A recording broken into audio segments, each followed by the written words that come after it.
আসসালামু আলাইকুম, কেমন আছেন সবাই? আলহামদুলিল্লাহ, আমরা তো ভালো আছি। সবসময় দোয়া করি আপনারা যেন পরিবার পরিজন নিয়ে ভালো থাকেন। কাছে দূরে যে যেখান থেকে আমার ভিডিওটা দেখছেন, সবার জন্য দোয়া রইল, সবাই যেন ভালো থাকেন। তো আমাদের জন্য দোয়া করবেন। তো আজকে সকাল থেকে আরেকটা ভিডিও শুরু করেছি। আর আবহাওয়াটা কেমন সেটা তো দেখতেই পাচ্ছেন। আজকে একটু গত মাস 2 মাসের আবহাওয়ার তুলনায় একটু আনকমন আবহাওয়া। চারদিকে একদম বাতাস বইছে, তুফানি বাতাস। আর আকাশটা যেন রাগ করে একদম মেঘলা হয়ে ফুলে আছে, এমন হয়ে আছে আর কি। আর আজকে দিনটা হচ্ছে সেই বিশেষ দিন যেটা আমাদের পুরো পুরো দেশে একটা মানে আতঙ্ক ছড়িয়েছিল আর কি। একটা ঘূর্ণিঝড়ের আশঙ্কায় সবাই ভয়ে ছিল, তো হয়েছেও মোটামুটি। তবে আমাদের এদিকটায় কম, অনেক জায়গায় তো অনেক বেশি ক্ষয়ক্ষতি হয়েছে। এখানে আমার ঘরের আশেপাশে তেমন একটা ক্ষয়ক্ষতি হয়নি, কিন্তু একটু দূরে অনেকগুলো গাছ পড়ে গিয়েছে। আর কিছু বৈদ্যুতিক তারেরও সমস্যা হয়েছে, সিম্পল এইটুকুই। কিন্তু বিভিন্ন জায়গায় কিন্তু অনেক ভয়ঙ্কর রূপ ধারণ করেছে, মানুষের উপর দিয়ে অনেক কষ্ট গিয়েছে। ভিডিওটা আমার আরও অনেক আগে শেয়ার করার কথা ছিল। প্রায় 1.5 দিন আমাদের ঘরে কোনো কারেন্ট ছিল না। তো সেজন্য ভিডিও করার পরেও ভিডিও শেয়ার করতে পারিনি। সব কিছু রেডি ছিল কিন্তু শেয়ার করতে পারিনি। তো একটু দেরি হয়ে গিয়েছে।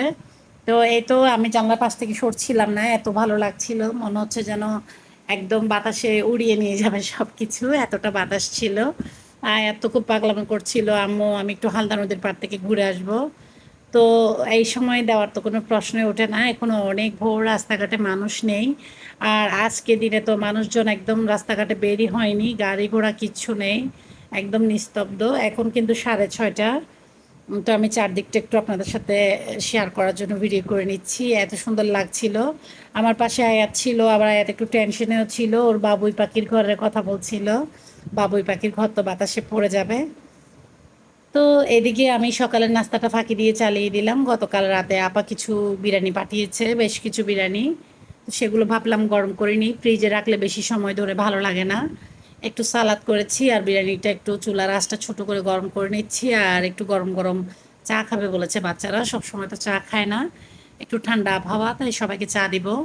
তো এদিকে ভাতটা গরম করে নিচ্ছি আর আপনাদের সাথে একটু বকবক করছি আর কি। যারা আজকে প্রথম আমার ভিডিও দেখছেন, এখন স্কিপ না করে আমার ভিডিওর কোনো অংশ যদি এতটুকু ভালো লেগে যায়, ছোট্ট একটা লাইক দিয়ে ভিডিওটা কন্টিনিউ করতে পারেন।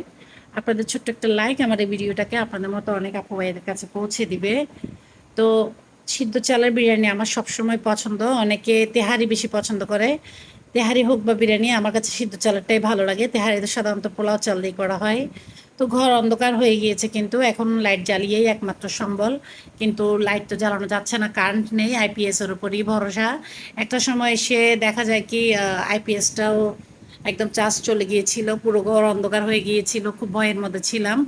প্রায় 1.5 দিন কি 2 দিনের মতো কারেন্ট ছিল না, মোবাইলে চার্জ ছিল না, একদম একটা বাতিও জ্বলবে এমন অবস্থাও ছিল না। খুব অস্বস্তিকর একটা অবস্থার মধ্যে দিয়ে গিয়েছে। তো এদিকে আজান আর আয়াত একটু ঘুরতে বেরিয়েছিল, আয়াতের জন্য তো সম্ভব ছিল না যে ওকে ধরে রাখি। তো এদিক দিয়ে আসার পথে ইউনিয়ন পরিষদের সামনে থেকে একটা পাথরকুচি পাতা তুলে এনেছে আজান, আমাকে বলছিল এটা কি পাতা তুমি চেনো? আমি বলছিলাম তুমি আমাকে কি চেনাবে, এটা হচ্ছে কপ পাতা, যেটাকে বইয়ের ভাষায় বলে পাথরকুচি পাতা আর কি।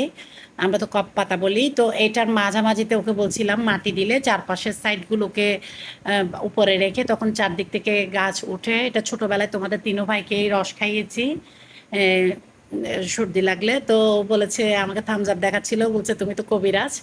তো এদিকে একটা বেকিং পাউডার আনিয়েছি এখানে বাড়ির দোকান থেকে। এই বেকিং পাউডারটা আমি আগে ইউজ করিনি, অন্য ব্র্যান্ডেরটা ইউজ করেছি, জানি না এটা কেমন হবে।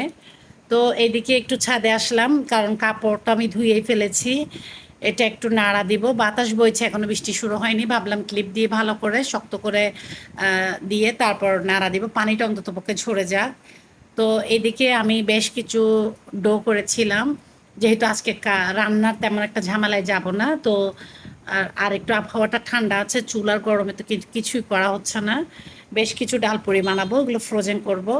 তো পারফেক্ট ডালপুরি কীভাবে বানাতে হয়, কীভাবে ফ্রোজেন করতে হয় কম খরচে এবং পারফেক্ট করে, সেটা A to Z ডিটেইলে পরিমাপ সহ আমার চ্যানেলে রেসিপি আকারে শেয়ার করা আছে।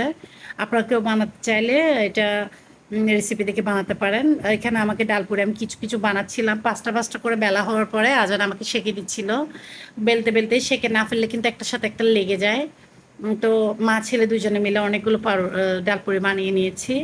তো এদিকে আয়া তার আজান এসেছে হালদা নদীর পাড়ে একটু ঘুরতে, আর আমার জন্য একটু ভিডিও করে নিয়েছে। হালদা নদীর পাড়টা যখনই ভিডিওতে দেখি আমার খুব লোভ লাগে, ইচ্ছে করে ঘুরে আসি, কিন্তু এতটা ব্যস্ত থাকি যে ঘুরতেই যাওয়া হয় না।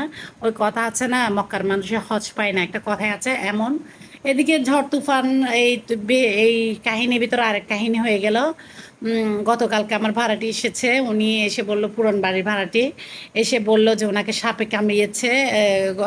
সাপে কামড়ানোর পরে বিষাক্ত সাপ নাকি কামড়িয়েছে পুকুর পাড়ে। উনি 5 দিন পর্যন্ত জ্বরে পড়েছিল, অনেক অবস্থা সিরিয়াস হয়ে গিয়েছিল। শুনে তো একদম আমার গায়ে কাঁটা দিয়ে উঠেছে, কারণ আমার ঘরে তো সাপ হচ্ছে প্রতিদিনের মেহমান। কি বলবো, আসলে খুব ভয়ের মধ্যে থাকি। যেমন মাত্র 10-12 দিন আগে এই আজান বলল যে অনেক বড় একটা গুঁই সাপ। গুঁই সাপ তো আর এমনি সাপের মতো লম্বা না, এটা দেখতে কুমিরের মতো অনেকটা। তো মানে বাচ্চা কুমিরের মতো লাগে আর কি হঠাৎ করে দেখলে। তো গুঁই সাপ পার্কিংয়ে ঢুকে বসেছিল। এগুলো আসলে সবসময় হয়, তো বিষাক্ত সাপে কামড়েছে শুনে একটু ভয় লেগেছে। তো যা হোক, আজকে দুপুরের জন্য কিছু আলুর চপ করে নিচ্ছি। এখানে ভিতরে কিমার পুর দিয়েছি, তারপর উপর থেকে ডিমের মধ্যে একটু চুবিয়ে নিয়ে এগুলো ভেজে নিচ্ছি। বাচ্চাদের জন্য শুধু এইটুকু হলেই হয়ে যায়। আলুর চপের রেসিপিও কিন্তু অনেক ধরনের করে আমার চ্যানেলে দেওয়া আছে, যেহেতু রেসিপি আকারে শেয়ার করছি না, তো কী কী দেওয়া আছে একটু বলে দিচ্ছি। আমার চ্যানেলে কিন্তু শুধু ব্লগ ভিডিও চ্যানেল না, অনেক ধরনের রেসিপিও শেয়ার করা আছে, প্রায় 200টার উপরে। তো এদিকে আমি খিচুড়ি রান্না করে নিচ্ছি। মুরগির ফ্রেশ মাংসকে কুচি করে দিয়েছি, আলু, বরবটি, তারপর পাঁচমিশালি ডাল দিয়ে একটা খিচুড়ি রান্না করে নিচ্ছি। একটু বাড়িয়ে করছি, বাচ্চারা তো খিচুড়ি খুব পছন্দ করে, বৃষ্টি বলে না, 12 মাসই ওরা খিচুড়ি পছন্দ করে, খিচুড়ি, বিরিয়ানি, তেহারি, পোলাও। তো যারা আজকে প্রথম আমার ভিডিও দেখছেন, যদি আমার ভিডিও খুব ভালো লেগে যায় তাহলে পরবর্তীতে নতুন ভিডিও দেখতে চান, এখনই সাবস্ক্রাইব করে পাশে থাকা অল বাটন ক্লিক করতে ভুলবেন না। এতে করে আমি পরবর্তীতে যে কোনো নতুন ভিডিও দিলে আপনার নোটিফিকেশন পেয়ে যাবেন, অবসর সময় দেখে নিতে পারবেন। তো এদিকে খালদা নদীর পাড় থেকে আসার সময় পথে কিন্তু অনেক আম গাছ পড়ে, রাস্তার পাশে আম ঝরে পড়েছিল অনেক। তো আম তো গাছ থেকে পড়লে ফেটে যায়, তো আয়াত তো দেখে একদম নাছের বান্দা, মেজো ভাইয়া চল আম কুড়িয়ে নিই। আর আজান আম কুড়াবে, এটা তো অসম্ভব একটা ব্যাপার। আয়াত কে আজানও মানা করেছিল যে আম পোড়ানোর দরকার নেই। তো আয়াত তো মানবে না, 2 পকেটে 2টা আম নিয়ে নিয়েছে, একটা হাতে নিয়েও 3টা আম এনেছে। এনে আমাকে অভিযোগ করছিল মেজো ভাইয়া নেয়নি। তো আজান বলছিল যে কার গাছ না কার গাছ, আমি বললাম এটা কোনো ব্যাপার না, রাস্তার ধারে গাছ থেকে কিন্তু পড়লে কুড়িয়ে নেওয়া যায়, আম কুড়াতে তো অনেক মজা লাগে। ও বললো না আমার পক্ষে এটা সম্ভব না। তো আয়াত বললে এই আমগুলো খাওয়ার পর আমি একটা বাজারের থলে নিয়ে যাব, এক থলে আম কুড়িয়ে নিব, তোমার নেওয়ার দরকার নেই, তুমি দূরে দাঁড়িয়ে থেকো। আম নেওয়া হলে আমি তো আর এটা ওজন করে আনতে পারবো না, ভারী হয়ে যাবে, তখন তুমি ওজন করে আনবে। কেউ জিজ্ঞেস করলে বলবে যে আমি নিয়েছি, তোমার দোষ নেই। কি সুন্দর করে ভাইকে শিখিয়ে দিলাম। আমি বললাম পাকনা বোড়ার বুদ্ধি হয়েছে। তো ওদেরকে আর পাঠাইনি, কারণ কিছুক্ষণ পরে বৃষ্টি শুরু হয়ে গিয়েছিল। এদিকে কিছু চিকেন ফ্রাই করে নিচ্ছি আর সালাদ করেছি। আর কিছু সুন্দর সময় আমি আপনাদের সাথে শেয়ার করছি। আমি আর আয়াত বৃষ্টিতে ভিজতে উঠলাম। তো এত বজ্রপাত হচ্ছিল কি বলবো, আয়াত আমার ওনার নিচে এসে লুকিয়েছে। তো সুন্দর সময়টা একটু স্মৃতি হিসেবে ধরে রাখার জন্য আপনাদের সাথে শেয়ার করলাম।